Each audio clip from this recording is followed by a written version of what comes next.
Alhamdulillah. Sahabat Quran, keluarga Quran yang dimuliakan Allah Ta'ala, bersyukur kita telah menyelesaikan bacaan atau tilawah ya, pada malam yang ke-19 ini. Kita sudah membaca insyaallah secara tartil ya, sesuai dengan hukum tajwid ya, kita berusaha semaksimal mungkin ya, sebab perintah Allah Subhanahu wa taala adalah warattilil Qur'ana tartila. Ya, kita membaca Al-Quran harus dengan tartil. Itu perintah Allah. Yaitu dengan apa? Tartilan itu dengan tajwid yang benar. Ya, sebagaimana yang diajarkan oleh malaikat Jibril kepada baginda Nabi kita Muhammad SAW ketika setiap malam di bulan Ramadan, ya, seperti suasana saat kita saat ini, ya, beliau selalu mudarasah, tadarus Al-Quran bersama malaikat Jibril. Ya, semua bacaan wahyu Al-Quran yang pernah diturunkan sejak awal sampai tahun itu, di mana Jibril turun untuk mengoreksi bacaannya Rasulullah SAW. Itulah yang dikenal dengan ilmu qiraat, ilmu tajwid.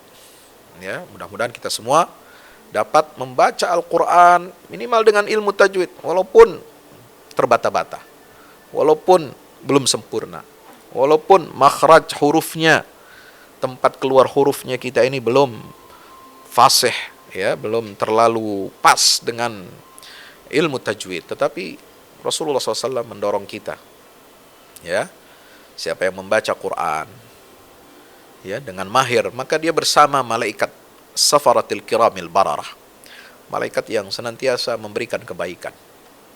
Tapi kalau orang yang baca Quran wa huwa yatata'u fihi, dia terbata-bata, tapi dia tetap berusaha, ya, belajar sambil dia mempraktekkan, dia berusaha sekuat tenaga, dia masih ada kekurangan di sana sini, maka baginya, kata Nabi SAW, ya, Allah menulis untuknya 2 pahala. Subhanallah. Sahabat Quran, keluarga Quran dimuliakan Allah Ta'ala, di surah, ya, surat Al-Furqan, ya, subhanallah. Surat Al-Furqan ini, teman-teman, sahabat Quran dimuliakan Allah Ta'ala, adalah surah yang menjadi pembeda antara yang hak dan yang batil. Ya, di sini ayat-ayatnya sangat jelas sekali. Bagaimana Al-Quran mengecam kaum musyrikin di ayat 3. وَاتَّخَذُوا مِن دُونِهِ آلِهَةً لَا يَخْلُقُونَ شَيْئًا وَهُمْ يُخْلَقُونَ. Mereka menjadikan selain Allah sesembahan-sesembahan palsu. Ya. Mereka tidak sanggup untuk menciptakan sesuatu apapun, dan mereka justru itu diciptakan. Mereka itu adalah hasil kreasi. Mereka tidak memiliki kekuasaan untuk menolak suatu kemudaratan dari diri mereka sendiri, dan tidak pula bisa mendatangkan manfaat sekecil apapun. Dan mereka tidak kuasa untuk mematikan dan menghidupkan, serta tidak pula dapat membangkitkan manusia nanti di hari kiamat. Jadi ini sifat-sifat Allah, hanya Allah yang sanggup melakukan itu semua.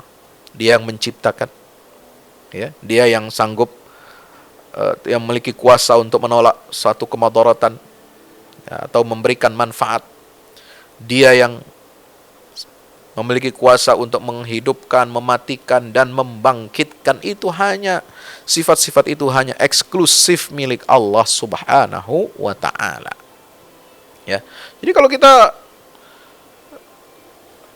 kita jadikan Tuhan-Tuhan palsu, sesembahan-sesembahan, ya, selain Allah Subhanahu wa ta'ala, kita sematkan sifat-sifat tadi, maka kita sungguh telah berbuat syirik kepada Allah Subhanahu wa ta'ala. Itu seburuk-buruk perbuatan. Ya, itu adalah kezaliman yang sangat besar. Na'udzubillah min zalik. Maka itulah, ya, di akhir surah Al-Furqan itu Allah menyebutkan karakter orang-orang yang bertakwa, yaitu ibadur rahman. Ya, ibadur rahman, dia memiliki karakter. Ya, memiliki karakter apa? Dia tidak berbuat syirik kepada Allah. Ya. Dia tidak menyembah Tuhan yang lain bersama Allah Subhanahu wa taala. Ya. Kemudian tidak membunuh manusia kecuali dengan alasan yang benar. Mereka juga tidak berzina. Ya. Mereka tidak berzina. Nauzubillah min zalik. Ya. Mereka, sahabat Quran dimuliakan Allah Subhanahu wa taala, orang-orang yang senantiasa bertaubat dan mengerjakan amal saleh. Mereka yang senantiasa menolak untuk memberikan persaksian palsu. Walladzina la yashhaduna az-zur wa idza marru bil lagwi marru kirama. Ya. Mereka nggak mau memberikan persaksian palsu. Termasuk syahadatuz zur, bukan hanya kesaksian palsu dalam persidangan, baik itu perdata maupun pidana. Ya, mereka tidak memberikan persaksian palsu dalam urusan ekonomi, di pasar, muamalah dan sebagainya, tapi juga termasuk persaksian palsu yang dimaksud oleh sebagian sahabat dan tabi'in, ya, termasuk bagian dari syahadatuz zur adalah menghadiri perayaan hari keagamaan non-Islam. Itu mereka jauhi, la yashhaduna az-zur. Karena itu perayaan hari besar, hari keagamaan non-muslim itu adalah perbuatan dusta atas nama Allah Subhanahu wa taala. Dan orang yang bertakwa, ibadur rahman, dia enggan untuk mendekati hal-hal semacam itu. Ya, dia tidak mau menjadi saksi atas perhelatan, atas upacara-upacara keagamaan yang tidak diridhai oleh Allah Subhanahu wa taala. Ya. Itu diantara termasuk syahadatuz zur. Walladzina la yashhaduna az-zur. Ini disebutkan dalam kemudian juga mereka senantiasa mendidik putra-putrinya dengan baik, keluarganya dengan baik. Ya, diungkapkan dalam doa ibadur rahman. Ya, alladzina yaquluna rabbana hab lana min azwajina wa dhurriyyatina qurrata a'yun waj'alna lil muttaqina imama. Ya. Mereka selalu apa? Ya, memohon kepada Allah. Ya, merindukan apa? Memohon kepada Allah untuk Allah berikan kepada mereka istri, suami, anak-anak, keturunan yang saleh, menjadi penyejuk mata, penyejuk hati orang-orang yang beriman. Dan bukan hanya itu, waj'alna lil muttaqina imama. Ya, mereka memohon kepada Allah agar dijadikan pemimpin bagi orang-orang yang bertakwa. Nah, ini semua sifat-sifat ibadur rahman, ya, baik dari segi akidahnya, baik dari segi muamalahnya, baik dari segi ubudiyahnya kepada Allah Subhanahu wa taala, baik dari segi akhlak mereka, ya, sebagaimana disebutkan ya di awal-awal ayat itu, wa ibadur rahmanil ladzina yamshuna 'alal ardi hauna, tawadu, rendah hati. Ya, wa idza khatabahumul jahiluna qalu salama, dan seterusnya itu ayat 63 sampai 76 surah Al-Furqan yang sudah kita baca tadi di juz yang ke-19. Subhanallah. Jadi, sahabat Quran dan keluarga Quran dimuliakan Allah taala, ya. Tema-tema utama yang menjadi bahasan di dalam surah Al-Furqan ini adalah penetapan bahwasanya Al-Quran itu adalah kebenaran yang diturunkan kepada Nabi SAW. Dan menjadi bukti kebenaran risalah yang dibawa oleh Rasulullah SAW. Ini hebat Al-Quran ini. Jadi, Al-Quran ini kan kebenaran dari Allah. Nah, pembuktiannya ya dari Al-Quran itu sendiri. Ya. Al-Quran itu hidayah sekaligus mukjizat. Ini yang tidak dimiliki oleh para nabi dan rasul sebelum Nabi kita Muhammad SAW. Ya, berbeda. Kalau Nabi Nuh, Nabi Idris, Nabi Musa, Dawud, Sulaiman, termasuk Isa alaihissalam, ya, risalahnya, ya risalah, dia punya bawa dari Allah, ajaran tauhid. Tapi pembuktian atas risalah itu adalah mukjizat yang bersifat fisik. Ya, ini berbeda dengan Al-Quran. Al-Quran adalah hidayah, petunjuk dari Allah, wahyu dari Allah, kebenaran yang satu-satunya bersumber dari Allah Ta'ala, dan pembuktian akan kebenaran risalah itu apa? Ya Al-Quran itu sendiri, mukjizat dari Allah Subhanahu wa Ta'ala. Nah, itu. Jadi surah Al-Furqan ini memberikan kesaksian seperti itu, ya. Nah, yang kedua adalah untuk menetapkan apa? Hari kebangkitan dan pembalasan. Kabar gembira bagi orang beriman, ya. Allah akan berikan surga, dan peringatan keras bagi orang-orang kafir. Allah akan memberikan mereka neraka. Nauzubillah min dzalik. Lalu penetapan keesaan mutlak bagi Allah Subhanahu wa Ta'ala. Keesaan dalam penciptaannya, keesaan dalam pentadbirannya terhadap alam semesta, pengurusan alam semesta ini semua hanya Allah saja satu-satunya. Ya, maka dari disitulah uluhiyah, rububiyah, ubudiyah, ya, termasuk asma dan sifatnya Allah Subhanahu wa Ta'ala itu adalah esa. Allah itu tidak berbilang. Ya. Nama Allah meskipun banyak, walillahil asmaul husna fad'uhu biha. Nama Allah banyak, tapi itu menunjukkan zat yang satu. Ya. Bukan nama Allah banyak, ada 99, lalu menunjukkan identitas atau eksistensi hakikat Allah ada 99. Tidak. Zat Allah satu, nama menunjukkan sifatnya itu banyak. Itulah keagungan Allah. Ya, jadi jangan samakan. Asmaul Husna tidak bisa disama-samakan dengan apa konsep-konsep ketuhanan lain di luar Islam. Ya, katanya semua menunjuk Tuhan yang sama satu, hanya namanya saja berbeda-beda. Ada Tuhan Bapa, Tuhan Anak, Roh Kudus dan sebagainya. Nah, itu disamakan dengan Asmaul Husna, itu ngaco, nggak benar. Ada dewa-dewa, ya, menunjukkan sifat lembut, ada dewa ini, dewa ini. Menunjukkan sifat murka, dewa ini, dewa ini. Ya, menunjukkan penciptaan, pengaturan alam semesta, dewa ini, dewa ini. Lalu menunjukkan satu, ya, yang disembah, ya, misalnya Sang Yang Widi apalah namanya. Nah, itu nggak bisa disamakan dengan Asmaul Husna. Ya, jadi keesaan Allah Subhanahu Wa Taala dalam namanya, dalam sifatnya, dalam penciptaannya, dalam pengaturannya di alam semesta ini, itu mutlak, tidak ada yang dapat menandingi dan menyamainya. Ya. Dan surat Al-Furqan ini menyebutkan sifat-sifat orang yang beriman seperti tadi dalam ayat 63 sampai 76. Sahabat Quran, keluarga Quran yang memuliakan Allah Subhanahu wa Ta'ala. Ya, jadi Al-Quran ini, ya, di dalam surat Al-Furqan itu merupakan sumber dari setiap kebaikan. Ya, kalau ingin kokoh di atas agama, hendaklah dia berpegang teguh dengan Al-Quran, sebagaimana pesan ayat 32. Ya, kalau ingin kokoh, ya, di atas kebenaran, di atas jalan yang diridhai Allah Subhanahu wa Ta'ala, maka, ya, berpeganglah kepada Al-Quran. Tsumma la ya'tunaka bimatsalin illa ji'naka bil haqqi wa ahsana tafsira. Yang ingin penafsiran dan hakikat dari setiap perkara, ya, yang ingin kokoh di atas agama hendaklah berpegang kepada Al-Quran, ya. Nah, ini wa kafa bi rabbika hadiyan wa nasira.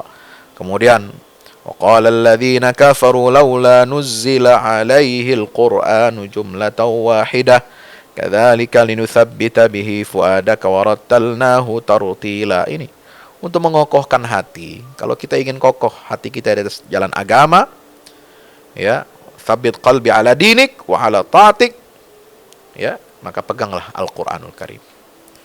Ya.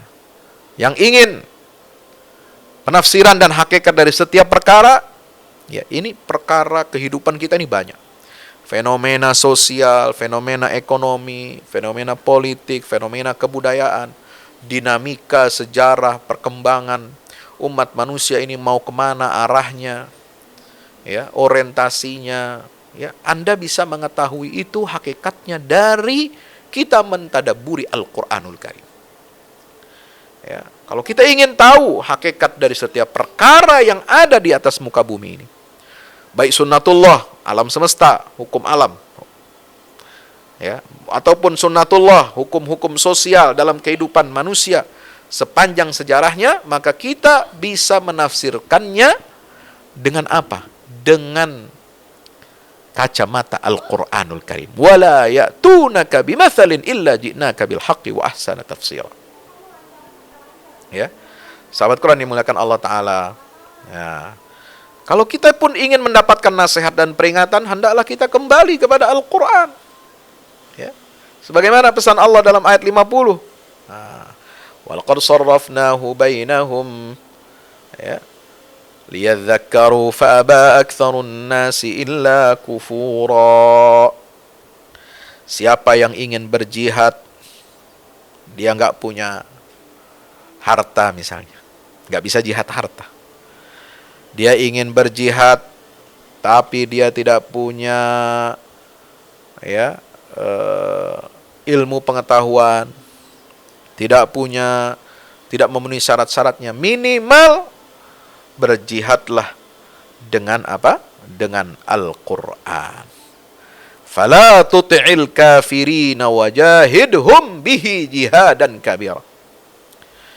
Jangan kalian mengikuti, mentaati orang-orang kafir, dan berjihadlah terhadap mereka bihi, dengan Al-Quran. Nah, jihad bil Quran ini kadang-kadang kita abai, kadang-kadang kita tinggalkan. Taunya jihad hanya jihad fisik, taunya jihad hanya jihadun nafsi, dengan puasa seperti kita bulan Ramadan ini, itu jihad melawan hawa nafsu. Ya. Tapi ada jenis jihad yang lain, ada jihad harta, ada jihad perang fisik, ya, dan ada juga jihad dengan Al-Quran. Itu. Wajahiduhum bihi jihadan kabira. Ya. Berjihad dengan Al-Quran itu maksudnya bagaimana? Berjihad untuk menundukkan hawa nafsu kita agar tunduk kepada petunjuk Al-Quran. Itu jihad. Ya. Jihad dalam pendidikan keluarga dengan apa? Nilai-nilai Al-Quran. Jihad dalam pengembangan masyarakat, ya, isilah dengan nilai-nilai Al-Quran.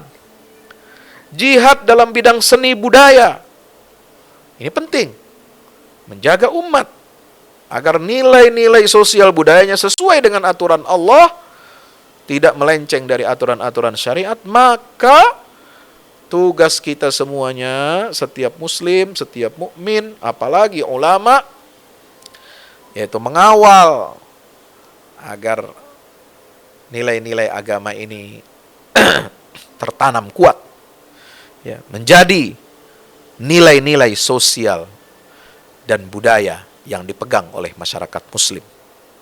Itulah jihad bil Quran, dengan sastra yang sesuai dengan nilai-nilai Al-Quran, seni yang sesuai dengan nilai keindahan Al-Quran, ya, ekonomi, jihad ekonomi sesuai dengan nilai-nilai Al-Quran, dengan edukasi, dengan kita mencerahkan umat, mencerahkan masyarakat. Semuanya itu adalah jihad bil Quran.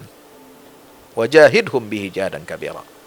Sahabat Quran dimuliakan Allah Ta'ala, ya, kalau ingin berdakwah dan memberikan peringatan bagi manusia, ya, pakai Al-Quran. Ini sudah diingatkan sejak awal. Tabarakalladzi nazzala al-furqana ala 'abdihi liyakuna lil 'alamina nadhira.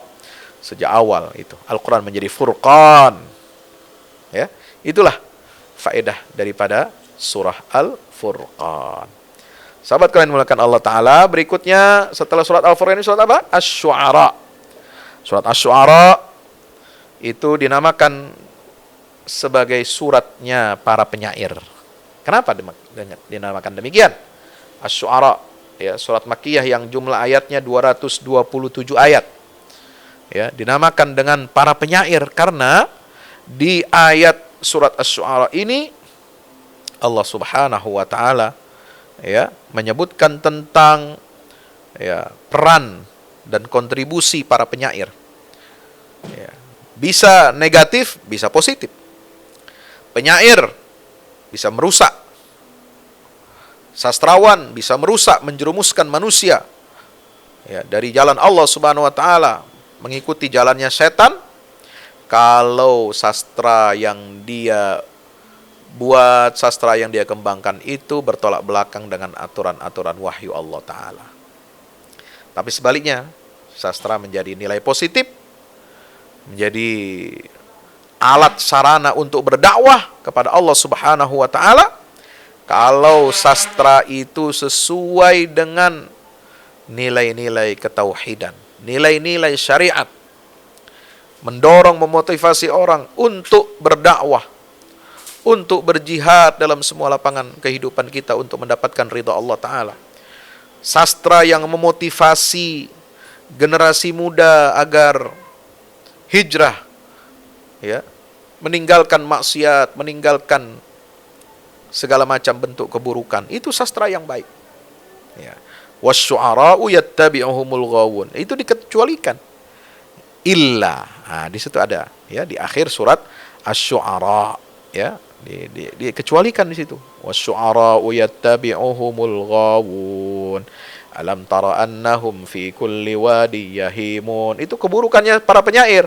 Wa annahum yaquluna ma la yaf'alun. Mereka suka berkata-kata apa yang tidak mereka kerjakan. Itu yang sastrawan penyair buruk. Tapi dikecualikan oleh Allah, illal ladzina amanu wa amilus solihati wa dzakarullaha katsira wa intasaru min ba'di ma zulim. Ya, kecuali apa? Penyair-penyair yang beriman, yang membawa misi keimanan, mendorong orang untuk beramal saleh, mendorong orang untuk dzakarullaha katsira, mengingat Allah Subhanahu wa taala banyak-banyak. Wantasaru min ba'di ma zulimu. Ya, mereka dengan sastranya, dengan seninya, mereka membela agama Allah Subhanahu wa taala, membela ajaran Islam dan kaum muslimin dengan ungkapan-ungkapan, dengan sarana-sarana seni yang bisa mereka lakukan. Subhanallah. Nah, surat Syu'ara juga dinamakan surah Az-Zullah. Kenapa? Karena di ayat 189 Allah mengatakan ada tentang azabu yaumiz zullah. Azab pada hari mereka dinaungi awan. Itulah azab yang menimpa bangsa atau kaum Madyan yang menentang dakwahnya Nabi Syu'aib alaihi salam. Nabi Syu'aib ini adalah mertuanya Nabi Musa alaihi salam, ya. Itu ayat 118. Fakadzabuhu fa'akhadhahum 'adzabu yaumiz zullah innahu kana 'adzaba yaumin 'azim. Oh, ini siksa terhadap kaumnya Nabi Syu'aib, terhadap kaum Madyan disebut sebagai siksa azab hari yang besar, seolah-olah itu seperti hari kiamat. Karena hari kiamat disebutkan dalam Al-Qur'an apa? Yaumun 'azim. Tapi yaumun 'azim itu sudah berlaku pada siapa? Kaum Madyan. Mereka sudah mengalami kiamat kecil dulu. Ketika mereka mendustakan risalahnya, ya, Nabi Syu'aib, mereka lalu ada Allah datangkan awan gelap, seolah-olah ini akan datang hujan. Lalu mereka keluar dari rumahnya. Ini kan, ya, pada musim panas sangat terik. Mereka hampir mati kehausan karena tidak turun hujan berminggu-minggu, berbulan-bulan. Ya, sumur mereka kering, ya, tanaman mereka kering, gagal panen. Air hujan tidak ada, sungai mengering, ya. Kemudian ada tiba-tiba gumpalan awan datang berarakan. Mereka menyangka itu adalah hadza yaumun 'aridum mumtiruna. Ini bala bantuan, ya, hujan akan datang. Wah, mereka kumpul, mereka berteduh karena kepanasan, karena kehausan, mereka ingin berteduh di bawah awan-awan itu. Berharap dapat kucuran air hujan. Ya, mereka mengira itu adalah aridum mumtiruna. Ini akan membawa hujan yang kita tunggu-tunggu, tapi ternyata Allah mengazab mereka, disambar dengan apa? Petir dengan suara yang menggelegar sehingga membakar seluruh penduduk Madian yang ingkar kepada risalahnya Nabi Syuaib alaihi salam. Nah, itu cara Allah menghancurkan kaum yang rusak akidahnya, rusak mentalnya, ya, membangga-banggakan kemajuan fisik, kemajuan ekonomi, membangga-banggakan ilmu, pengetahuan yang mereka miliki, tapi mereka ingkar kepada risalah yang Allah wahyukan kepada Nabi Syuaib alaihi salam. Sehingga mereka diazab oleh Allah, itu dilokalisir azabnya. Wow, dahsyat sekali itu. Digambarkan dalam Al-Quranul Karim. Allahu Akbar. Nah, sahabat Quran, keluarga Quran dimulakan Allah, surat Asy-Syu'ara ini juga diberi nama Al-Jami'ah. Kenapa disebut Al-Jami'ah? Karena surat ini adalah surat pertama yang mengumpulkan penyebutan nama-nama Rasul yang memiliki syariat-syariat tertentu hingga datang risalah Nabi kita Muhammad sallallahu alaihi wasallam. Nah, diawali dengan apa? Penegasan. Tilka ayatul kitabil mubin. Itulah ayat-ayat kitab yang menerangkan. Nah, jadi surat Asy-Syu'ara diawali dengan apa? Penegasan bahwa ayat-ayat Quran ini adalah kitab, ayat-ayat yang bawa mukjizat, yang terang benderang dari Allah. Ditegaskan di akhir ya, surah ini, wa innahu latanzilu rabbil alamin nazala bihi ruhul amin ala qalbika litakuna minal mundirin bilisanin arab. Ya. Kenapa Al-Quran itu, ayat-ayat Al-Quran itu bersifat menerangkan, mukjizat yang menerangkan, mencerahkan? Karena dia bersumber dari Rabb Tuhan semesta alam. Dia adalah tanzil, benar-benar diturunkan. Ya, jangan keliru kita. Ya, jangan sampai kita mengatakan Al-Quran ini produk budaya, Al-Quran ini produk sejarah, ya, Al-Quran ini dongeng masa lalu. Nauzubillah.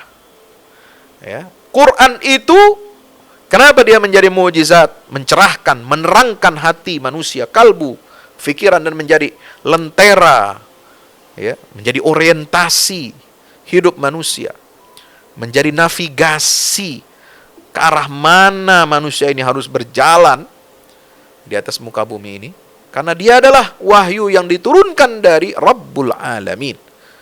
Ini bukan dongeng. Ya, Al-Quran itu bukan dongeng, bukan mitos. Al-Quran bukan produk budaya.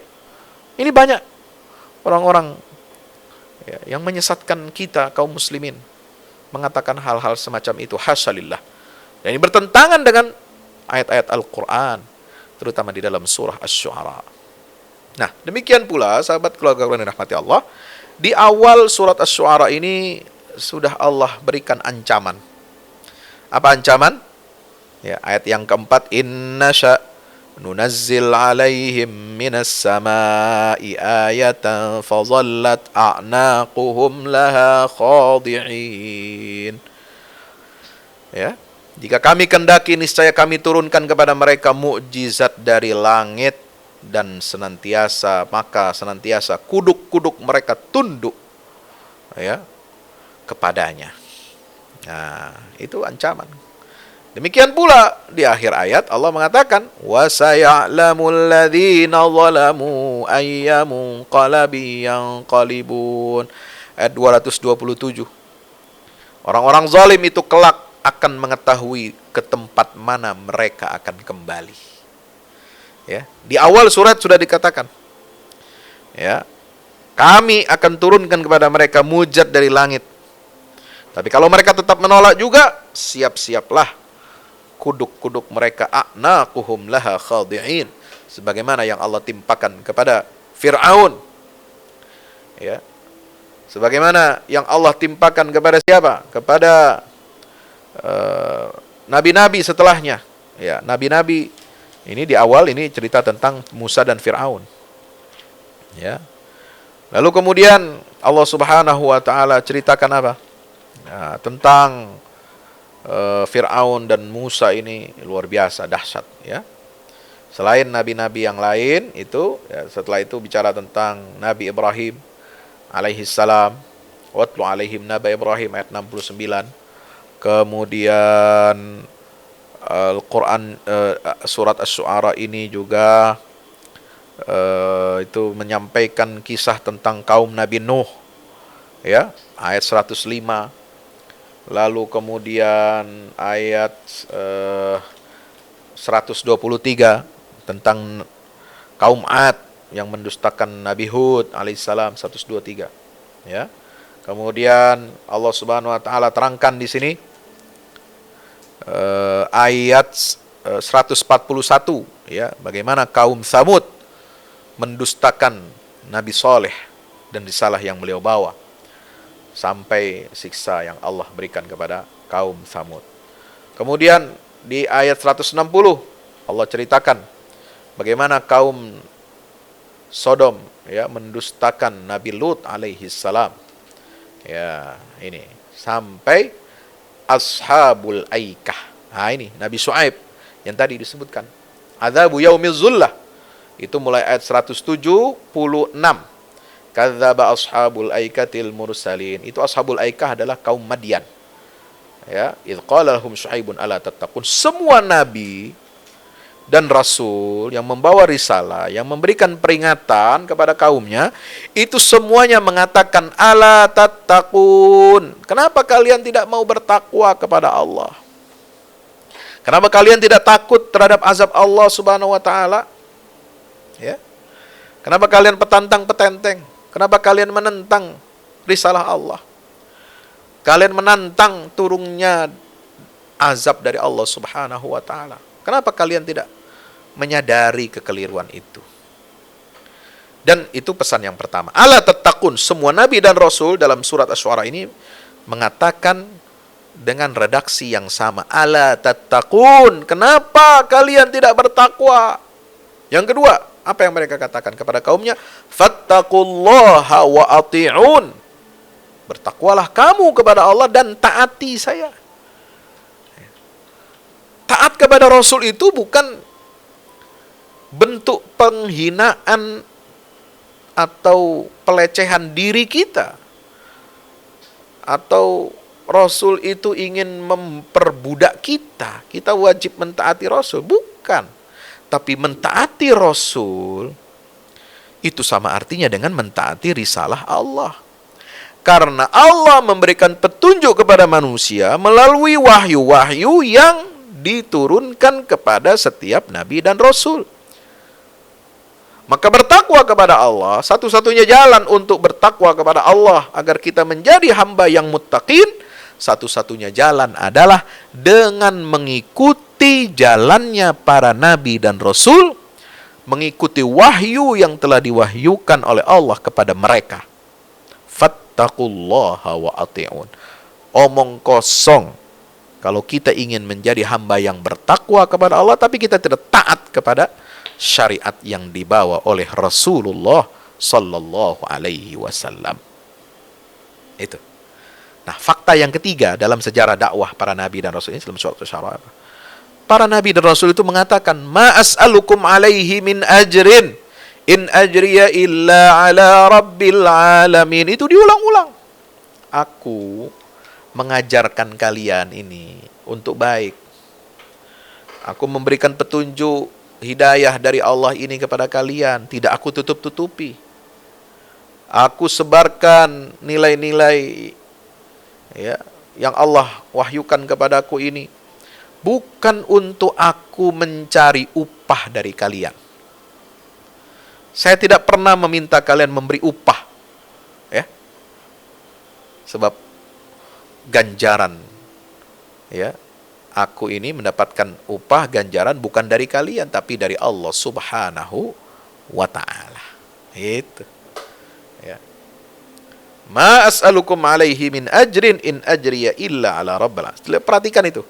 3 yang menjadi fakta dakwahnya para nabi dan rasul. Ala tattaqun dalam surat Asy-Syu'ara ini, fattaqullaha wa ati'un. Yang ketiga, ma as'alukum alaihi min ajrin, aku tidak meminta upah dari kalian. Sebab upahku itu langsung dari Allah Subhanahu wa taala. Artinya apa? dakwah ini jangan kita mencari seonggok materi, ya.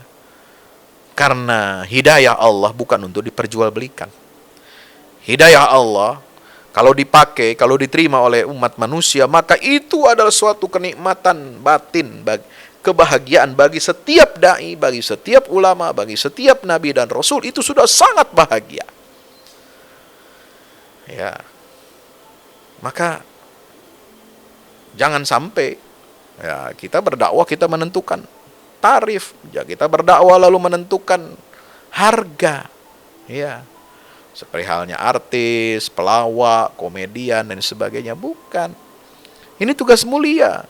Bagaimana kalau orang mau memberi? Ya itu jangan, itu kita bisa terima, tapi tidak kita mengharapkan apalagi menentukan upahnya. Ya. Sahabat Quran, keluarga Quran yang dimuliakan Allah Subhanahu wa taala. Tugas kita semua adalah mengajak manusia ke jalan Allah. Agar kita mendapatkan keridhaan Allah Ta'ala, agar kita mendapatkan kenikmatan, kebahagiaan di dunia dan di akhirat. Ya, ini cerita rasul-rasul di sini luar biasa. Mulai dari apa? Musa dengan Fir'aun. Ya, itu sudah mengatakan, kenapa kamu tidak bertakwa kepada Allah Subhanahu Wa Taala? Ya, di situ diceritakan bagaimana Nabi Musa ini diutus oleh Allah. Fadhhaba bi ayatina, ayat 15. Fa'tiya fir'aun faqula inna rasul rabbil alamin, ayat 16. Ya. Lalu dengan sombongnya Fir'aun mengatakan, bukankah kami dulu yang mendidik kamu sejak kecil? Kamu bayi merah, ya, dilarungkan ke sungai Nil. Kami yang mengangkat kamu jadi anak. Ya. Kamu hidup nikmat nyaman bertahun-tahun di istana ini. Kenapa kamu sekarang berbuat seperti ini? Kenapa kamu tidak berterima kasih? Ya. Tapi Nabi Musa bukannya tidak berterima kasih, bukannya tidak berbakti kepada orang tua angkatnya.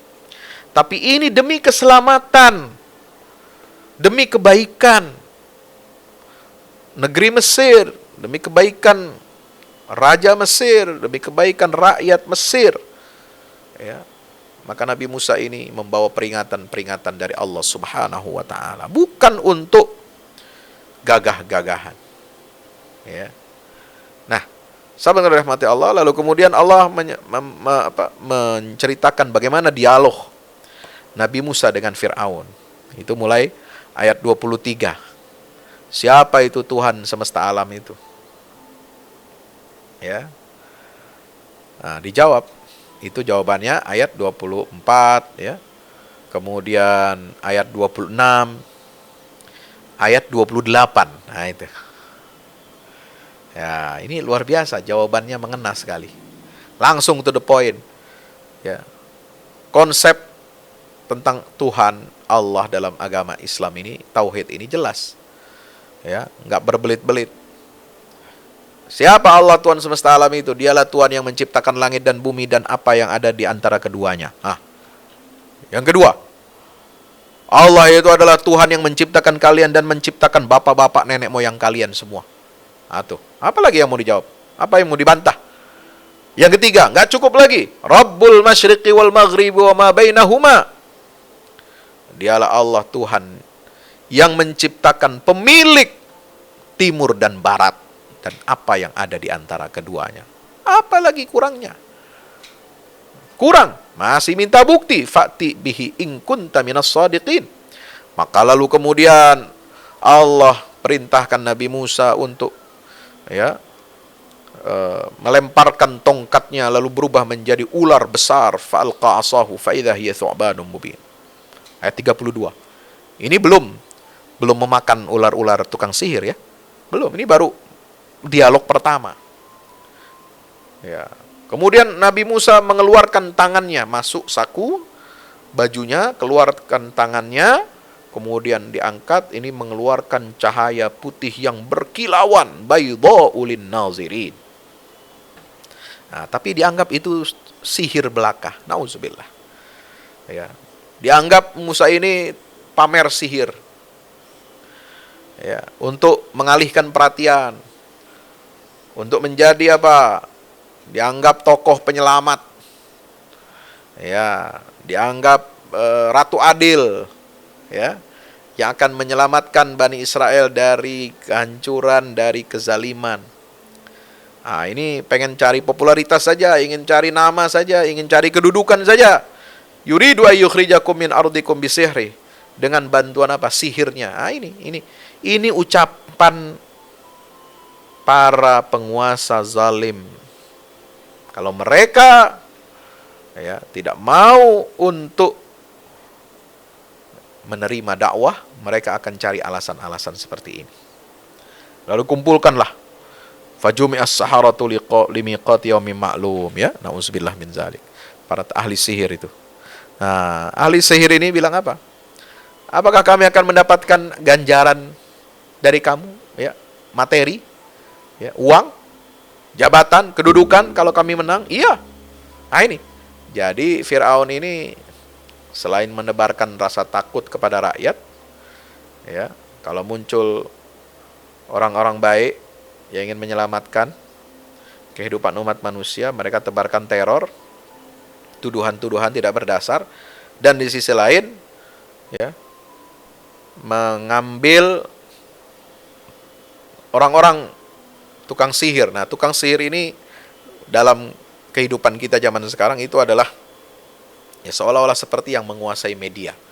Karena kekuatan sihir itu mampu mengubah image, mampu mengubah citra, ya, mampu menampakkan sesuatu yang buruk jadi baik, dan menampakkan sesuatu yang baik jadi buruk. Itulah sihir media. Kira-kira begitu. Nah, itu yang sudah dahulu dilakukan oleh Firaun. Dia rekrut para pemilik media, para tukang sihir. Ya, dia rekrut influencer, ya, yang bisa mempengaruhi. Karena tukang sihir ini dia dengan kekuatan magicnya, kekuatan sihirnya, mistiknya, dia mempengaruhi banyak manusia. Nah, magicnya zaman modern, bukan magic jar, ya.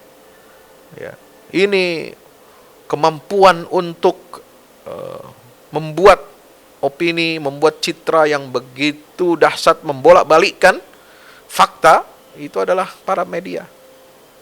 Ya.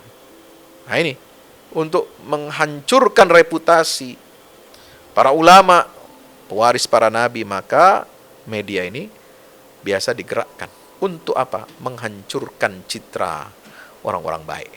Nauzubillah min zalik. Nah, lalu kembali ke sini. Nah, itu dihukum, ya, para penyihir ini, kemudian dia beriman kepada Allah, berbalik badan. Nah, itu kita sudah bahas kemarin di banyak surat, ya, di surat Hud, surat Al-A'raf, ya, surat Thaha juga ada tentang kisah Musa dan Firaun ini. Nah, lalu kemudian dikejarlah Firaun ini. Ya. Mereka dikejar, ya, Bani Israel selamat, udah nggak apa-apa, kalian keluar karena kalian itu bawa sial aja. Kalian di Mesir ini yang menyebabkan kesialan-kesialan. Ada di situ disebutkan dalam surat Al-A'raf, kan? Ya.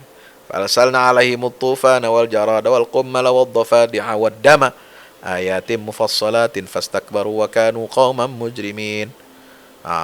Akhirnya ini dibilang, ini kalian bawa sial, banyak kerugian negara kami, banyak yang mati, banyak yang kelaparan. Ya, berubah air menjadi darah, banyak belalang, banyak kodok keluar dari sungai Nil, jumlahnya berjuta-juta masuk ke semua. Ya. Kemudian belalang menghancurkan pertanian dan sebagainya. Kali ini gara-gara kalian. Qalu tayyarna bika wa biman ma'ak. Qala innama ta'irukum indallah. Ya, maka udah, oke.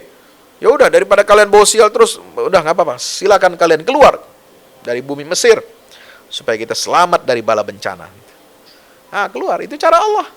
Subhanallah. Tapi setelah keluar, nah ternyata Firaun dan bala tentaranya ini mengikuti dari belakang, ingin menghancurkan dan membunuh mereka semua.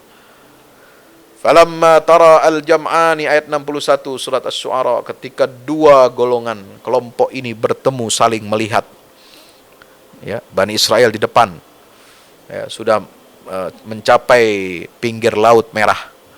Di belakang mereka ada Fir'aun dan bala tentaranya, melewati lereng-lereng bukit dan lain sebagainya, ingin mengejar, ingin menghancurkan, ingin membunuh Musa dan Bani Israel.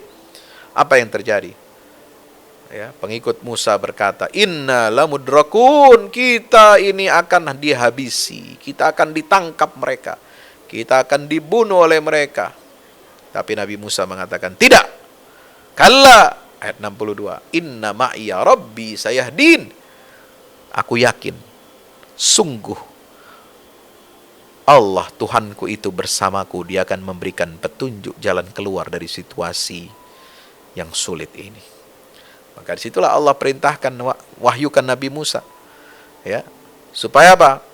Lemparkan, pukulkan tongkatnya ke laut. Ya, coba, musuhnya di belakang, ya, tapi senjatanya, tongkatnya Nabi Musa disuruh lemparin ke laut. Bagaimana? Kadang-kadang nggak masuk akal. Kenapa nggak dilemparin aja tongkatnya ke Fir'aun dan bala tentaranya, berubah jadi ular, ya, dimakan semua itu? Nah, enggak. Allah nggak seperti apa? Tidak ingin kembali, ya, menunjukkan mukjizat seperti itu, tapi dibuatlah mukjizat yang lain. Sama-sama tongkat, tapi fungsinya beda. Ya. Kalau yang pertama tadi di istana Fir'aun, dia berubah menjadi ular besar, thu'banum mubin, ya, yang memakan ular-ular sihir, ya. Tapi di situasi seperti ini, Allah perintahkan Nabi Musa untuk melemparkan tongkat itu kemana? Ke laut. Dengan sebab itulah laut itu terbelah menjadi dua. Fanfalaqa fakana kullu firqin kattaudil azim, terbelahlah lautan itu menjadi dua. Setiap sisi belahan laut itu seperti gunung yang kokoh, kattaudil azim, seperti dinding yang kokoh. Padahal di air ditahan oleh Allah, ya, seperti tembok yang kokoh.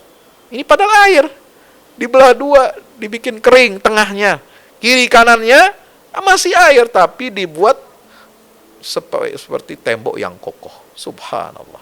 Itulah kuasa Allah Subhanahu wa ta'ala. Ya. Nah, lalu kemudian Musa dan pengikutnya diselamatkan, ayat 65. Tsumma aghraqnal akharin. Fir'aun dan bala tentaranya ditenggelamkan oleh Allah. Tentang kisah Nabi Ibrahim, ya. Di sini berikutnya. Lalu kemudian ada di sini doa Nabi Ibrahim menarik. Ya, alladzi khalaqani fahuwa yahdin. Siapa itu? Tentang Allah. Ya, sifat Allah bagaimana? Nah, itu. Langsung Nabi Ibrahim mengatakan, ya, bahwasanya kekuasaan Allah itu mutlak. Dia yang menciptakan aku, dia yang memberi petunjuk, dia yang memberi aku makan, dia yang memberi aku minum, dia yang menyembuhkan aku ketika aku sakit, dia yang menghidupkan aku, mematikan aku, dan dia akan menghidupkan aku lagi. Itulah Allah. Ya. Dan kita berharap kepada Allah sebagaimana Nabi Ibrahim berharap agar Allah mengampuni dosa-dosaku, dosa-dosa kesalahanku nanti pada hari pembalasan. Apa doa Nabi Ibrahim? Rabbi habli hukman wa alhiqni bis salihin. Ayat 83, ya, Nabi Ibrahim minta kepada Allah agar diberikan ilmu agama, ilmu tentang hakikat kehidupan, hukman, ya, wa alhiqni bis salihin, golongkan aku berserta orang-orang saleh. Waj'alli lisana sidqin fil akhirin, jadikan aku buah tutur yang baik bagi generasi setelah aku. Waj'alni min warathati jannatin na'im, jadikan aku pewaris surga yang penuh dengan kenikmatan. Subhanallah. Waghfir li abi innahu kana minadh dhalin. Masih mohon kepada Allah agar Allah ampuni dosa bapaknya karena dia sesat. Nah, nanti Allah sudah peringatkan. Ya, itu Nabi Ibrahim berdoa untuk ayahnya itu karena sudah janji. Nah, tapi setelah tahu bagaimana antara kezaliman, kesyirikan, ya, dengan keimanan itu tidak pernah bersatu, maka, ya, ayahnya menjadi musuh Allah, menjadi musuh risalah, maka Allah tidak memperkenankan doa seorang muslim untuk memohonkan ampunan kepada orang tuanya, ya, kepada orang kafir, orang musyrik, meskipun dia menjadi orang tuanya. Nah, lalu kemudian ya, hakikat hari kiamat, yauma la yanfa'u malun wala banun, ayat 88, illa man atallaha biqalbin salim. Tidak ada manfaatnya harta dan anak-anak kecuali yang datang menghadap Allah dengan membawa hati yang bersih. Ayat 89. Ini kunci kehidupan kita. Ya. Contoh Nabi Ibrahim alaihis salam. Ya. Bapak Ibu, sahabat keluarga Quran dimuliakan Allah Subhanahu wa taala, begitu. Tentang Nabi Nuh, ya seperti tadi disampaikan di awal-awal. Kemudian itu ceritanya sudah dihancurkan oleh Allah. Tentang kaum Samud dihancurkan oleh Allah, ya, tentang kaum Nabi Lut dihancurkan oleh Allah Ta'ala, ya. Nah, itu ala tattaqun, Nabi Lut mengatakan, tidakkah kalian bertakwa kepada Allah? Artinya apa? Orang yang berbuat kerusakan, ya, berhubungan sesama jenis, itu tidak diridhoi oleh Allah, dan itu bukan bentuk ketakwaan kepada Allah Ta'ala, ya. Jadi kalau ada yang mengatakan yang penting bertakwa, ya, kepada Allah, yang penting jaga sholat, ya, nggak penting orientasi seksual. Nah, itu bertentangan dengan ayat-ayat Allah dalam surah Asy-Syu'ara, ya, ucapan Nabi Lut kepada kaumnya, ayat 161. Bapak Ibu yang dirahmati Allah Ta'ala, lalu larangan untuk kita, ya, mengurangi timbangan, merugikan orang lain, ya, ini perintah Allah, auful kaila wala takunu minal mukhsirin. Ya, tegakkan timbangan, penuhi timbangan dengan adil, dengan baik. Jangan merugikan orang lain dalam bermuamalah. Ini kebiasaan kaum Madian sehingga dihancurkan oleh Allah Subhanahu wa taala. Bapak Ibu yang dirahmati Allah Ta'ala, maka di akhir itu ayat tentang apa? Perintah untuk berdakwah, ya. La tad'u ma'allahi ilahan akhar fatakuna minal mu'adzabin wa anzir 'ashiratakal aqrabin wakhfid janahaka liman ittaba'aka minal mu'minin. Fa in 'asawka faqul inni bari'um mimma ta'malun wa tawakkal 'alal 'azizir rahim. Nah, itu adab berdakwah. Yang pertama, ya, jangan kita berbuat syirik kepada Allah.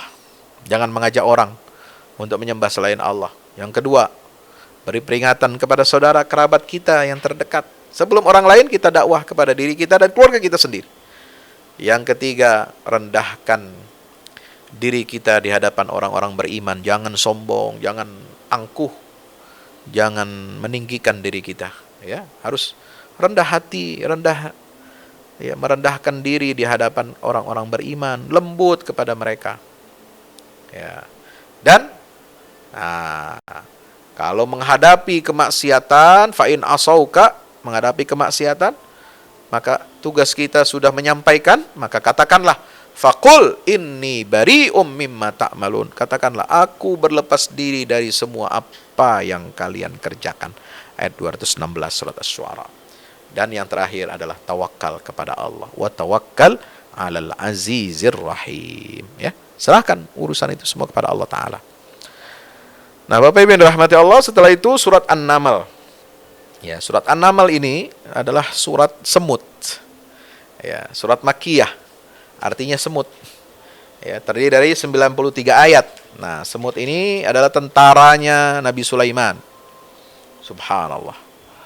Ya, Nabi Sulaiman itu tentaranya ada tiga jenis angkatan. Ada angkatan perang jin, ada angkatan perang manusia, ada angkatan perang semua serangga, jenis-jenis burung. Wah, itu. Nah, sebagaimana disebutkan dalam ayat 17. Ya. Nah, di awal surat An-Naml ini kisah tentang Nabi Musa secara singkat. Ya. Ini surat An-Naml ini. Karena surat An-Naml ini, sahabat Quran yang dimuliakan Allah Ta'ala, ya, itu adalah makhluk kecil, tapi hidupnya teratur dan pandai. Dia mengatur, mengorganisasi diri dan kelompoknya. Itu semut, pandai dia. Ya, semut itu seolah-olah punya naluri, untuk mengatur kehidupan, mengorganisasi diri dan kelompoknya. Bahkan disebutkan itu seperti kerajaan. Jadi semut itu punya kerajaan. Qalat namlatu ya ayyuhan namlu dukhulu masakinakum. Ratu semut berkata kepada rakyatnya, wahai rakyat semut. Nah itu semirip kerajaan manusia. Ada pengorganisasian diri. Ada penugasan, ada yang mencari makan, ada yang membangun sarang ini dan lain sebagainya. Subhanallah. Jadi kita belajar dari semut. Ya. Nah, kepemimpinan itu ada di situ. Nah, surat An-Naml juga disebut dengan nama lainnya adalah surah Sulaiman, karena bicara tentang berbagai macam kenikmatan, mukjizat yang Allah berikan kepada Nabi Allah Sulaiman alaihissalam, putra Nabi Daud alaihissalam. Ya. Bagaimana dakwah beliau? Nah, itu disebutkan di sini dalam kisah ini. Allahu Akbar.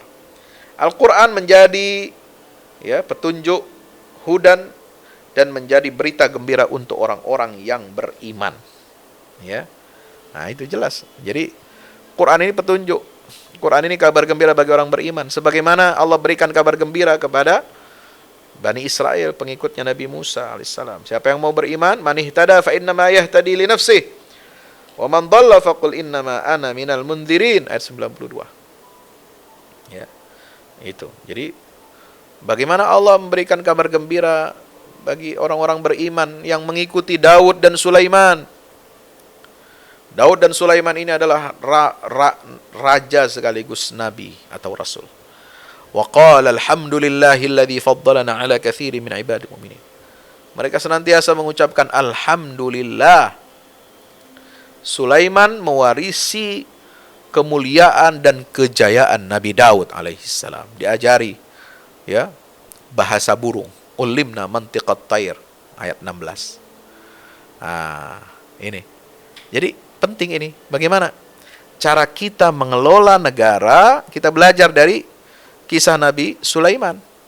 Pertama, sistem pewarisan nilai dari pemimpin yang satu ke pemimpin berikutnya itu terjadi dengan baik. Ya. Wa waritha Sulaimanu Daud. Apakah Islam membenarkan teori mewariskan kekuasaan dari ayah kepada anak? Tergantung. Kalau sistem kerajaannya bagus, sesuai dengan syarat Islam, maka tidak masalah. Ya, asalkan pewarisan nilai itu dari orang tua ke anaknya yang melanjutkan kepemimpinan itu berdasarkan nilai-nilai Islam. Ya, Islam ini nggak mandang sistem politiknya mau model seperti apa, tapi harus ada jaminan pelaksanaan syariat Islam.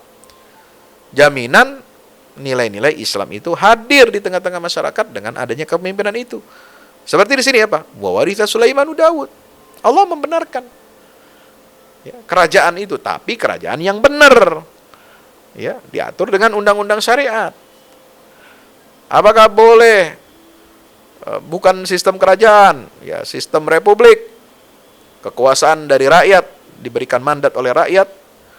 Ya, sumber kekuasaan itu diberikan dari rakyat, oleh rakyat, dan untuk kesejahteraan rakyat. Boleh. Yang penting bagaimana rakyat itu diatur dengan aturan syariat Islam. Cara memilihnya sesuai dengan Islam. Orang yang berhak dipilihnya juga sesuai dengan aturan Islam. Boleh. Ya, konstitusinya, konstitusi negara diwarnai diadopsi dari nilai-nilai agama Islam, dari agama, nilai-nilai syariat. Ya, menjadi apa? Menjadi umum, menjadi universal, berlaku bagi seluruh umat manusia. Nah, itu disebut dengan apa yang disebut oleh Pak Kunto Wijoyo itu dengan objektivasi Islam. Ya. Bagaimana Islam ini menjadi objektif, diterima dalam hukum positif nasional kita, tanpa harus menyebut kata hukum Islam atau syariat Islam. Menjadi nilai-nilai yang berlaku bagi seluruh warga masyarakat Indonesia, itu boleh. Ya, ini sekedar wawasan. Nah, di situ kemudian belajar dari kepemimpinan Ratu Semut ini. Sampai Nabi Sulaiman aja paham itu. Beliau tersenyum mendengarkan ucapan Ratu Semut itu. Maka beliau berdoa. Ini ayo kita baca, ikuti doanya, ayat 19. Rabbi auzi'ni an ashkura ni'mataka allati an'amta alayya wa ala walidayya wa an a'mala salihan tardah wa adkhilni birahmatika fi ibadika salihin. Ini doanya siapa? Nabi Sulaiman alaihissalam. Ya, minta bersyukur atas nikmat. Ya, juga kepada orang tuaku, aku berbakti. Ya, kita minta pada Allah agar kita bisa mensyukuri nikmat Allah dan bisa berbakti kepada dua orang tua. Beramal soleh dan masukkan aku ke dalam golongan hamba-hambamu yang soleh dengan rahmat darimu, ya Allah. Nah ini. Dan belajar dari apa? Manajemen. Ya, manajemen pembagian tugas, pendelegasian wewenang. Ya, inilah wa tafaqaddat tayra faqala ma liya la aral hutut, ayat 20. Ya. Dan juga disiplin, ada hukuman, ada reward bagi yang taat, bagi yang baik, ya, attitude-nya, ya, diberikan apa? Penghargaan. Tapi juga ada hukuman yang tegas. Ya, la u'adzibannahu 'adzaban syadidan aw la adzbahannahu aw la ya'tiyanni bisultanin mubin. Nah itu. Jadi pemimpin harus disiplin dalam menegakkan aturan dan hukuman, tidak pandang bulu. Nah, menerima informasi harus diverifikasi. Nah, sebab apa? Hud-Hud di dalam cerita itu mengatakan, saya melihat begini. Ketemu dengan kerajaan yang dikuasai oleh seorang perempuan jadi ratu. Ya, tapi sayang mereka menyembah sujud kepada matahari. Benar enggak? Seperti itu. Qala sananzuru asadaqta am kunta minal kadhibin, ayat 27. Nih, bawa suratku. Idhhab bi kitabi hadza fa'alqih ilaihim. Bawa surat. Hud-Hud bawa surat Nabi Sulaiman. Benar atau tidak yang ditemukan itu? Qalat, benar. Ternyata si ratu ini baca. Ulqiya ilayya kitabun karim innahu min Sulaiman. Ini adalah surat yang mulia dari Raja Sulaiman. Wa innahu bismillahirrahmanirrahim. Dan itu surat diawali dengan apa? Bismillahirrahmanirrahim. Ya. Allah ta'lu alayya. Jangan kalian berlaku sombong kepadaku. Wa'tuni muslimin. Dan datanglah kepadaku dalam keadaan berserah diri. Itu. Jadi kemajuan peradaban itu dikemukakan oleh Allah dalam ayat-ayat surat An-Naml ini luar biasa. Ayat 16, ayat 17, ayat 19, ayat 44, ayat 37. Kekuatan pasukan tentara, keimanan dari setiap individu warga negara, termasuk juga tentara harus beriman, punya sensitivitas iman dan sensitivitas berdakwah, seperti halnya burung hud-hud. Ya, subhanallah. Nah, sahabat Quran yang dimuliakan Allah Ta'ala, nah itu. Jadi ini pernah saya jelaskan panjang lebar dalam The Living Quran, program kami di channel YouTube ini. Ya, tentang kehebatan Nabi Sulaiman, kisah Nabi Sulaiman dan Ratu Bilqis. Ya, silakan di searching ya di channel kami ini ya tentang pembahasan kisah mukjizat Nabi Sulaiman alaihissalam. Bagaimana dia mengelola negerinya. Dan itu semua kekuasaan yang dimiliki Sulaiman ini digunakan untuk berdakwah. Ya, ini ujungnya adalah dakwah. Ujungnya adalah bagaimana memanfaatkan kekuasaan, kekuatan tentara, kekuatan materi, kekuatan fisik yang kita miliki, kekuatan ilmu yang kita miliki untuk mengajak orang ke jalan Allah, untuk berdakwah. Jadi kekuasaan itu bukan untuk senang-senang, bukan untuk main-main. Kekuasaan bukan untuk menguasai sumber daya ekonomi, sumber daya alam. Kekuasaan itu adalah untuk penghambaan diri kita kepada Allah, ubudiyah kita kepada Allah. Memakmurkan dunia beserta isinya adalah merupakan amanat dari Allah.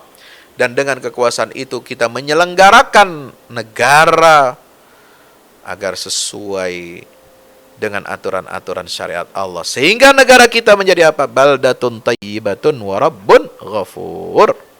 Nah, sebagaimana disebutkan dalam surat Saba ayat 15, ya. Nah itu.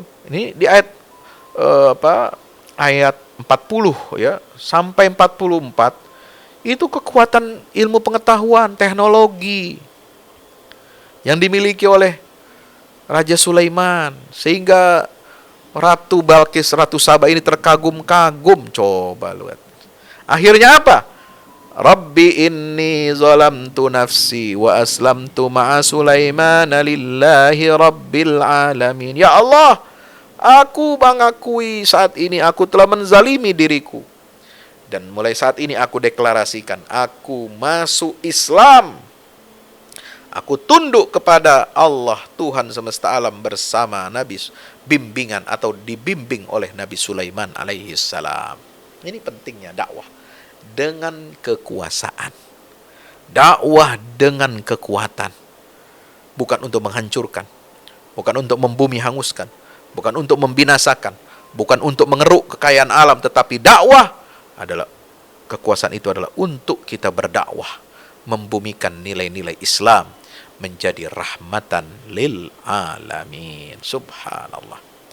Sahabat yang dirahmati Allah, lalu kemudian akhir juz 19 ini bicara tentang apa? Kisah kaum Tsamud dengan Nabi Saleh. Ya, disebutkan di situ. Ayat 48.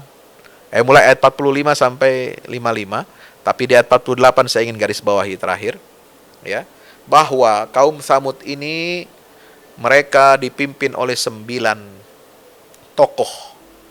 9 naga lah kira-kira begitu zaman sekarang ya istilahnya itu. 9 tokoh yang sangat berpengaruh, kaya raya, bangsawan. Mereka memiliki pengaruh di tengah masyarakat. Mereka inilah yang getol menolak ajakan, seruan dakwah, seruan tauhid yang dibawa oleh Nabi Saleh alaihi salam. Mereka inilah yang memprovokasi rakyat Tsamud, ya, kaum Tsamud untuk memberontak, untuk membunuh unta yang Allah jadikan itu sebagai mukjizat kebenaran risalahnya Nabi Saleh. Kenapa? Karena kaum Tsamud ini adalah kaum yang menghambakan materi. Ya, sangat materialis, sangat memuja materi. Ya, mereka pahat gunung-gunung jadi rumah, jadi istana. Mereka tinggikan bangunan-bangunan gedung mereka. Mereka hanya percaya kepada materi, tidak percaya kepada metafisik, tidak percaya kepada kekuatan Allah Subhanahu wa taala. Itu. Maka mereka ikuti seruan 9 naga ini. Tis'atu rahtin yufsiduna fil ard, yang berbuat kerusakan di bumi ini. Ya, qalu taqasamu billah, mereka akhirnya apa? Mereka bersumpah ingin apa? Menghancurkan Nabi Saleh dan keluarganya. Ya, ingin membunuhnya diam-diam pada malam hari. Nah, mereka tidak sanggup. Wa makaru makran wa makarna makra wa hum la yash'urun. Ya. Setelah unta itu dibunuh sebagai tanda mukjizat dari Allah, lalu mereka merencanakan pembunuhan terhadap Nabi Saleh dan pengikutnya. Ya. Nah, disitulah kemudian akhir daripada kehancuran mereka. Anna dammarnahum wa qaumahum ajma'in. Ayat 51. Bagaimana Allah hancurkan? Fatilka buyutuhum khawiyatan bima zalam. Rumah-rumah mereka akhirnya menjadi kosong melompong, hancur, binasa, disebabkan perbuatan zalim mereka itu. Na'udzubillah min zalik. Wa anjaynal ladzina amanu wa kanu yattaqun. Sementara orang-orang yang beriman kami selamatkan dari siksa itu. Allahu akbar walillahil hamd. Demikian sahabat Quran dirahmati Allah, mudah-mudahan bermanfaat bagi kita semuanya. Usi nafsi wa iyyakum bitaqwallah. Wassalamualaikum warahmatullahi wabarakatuh.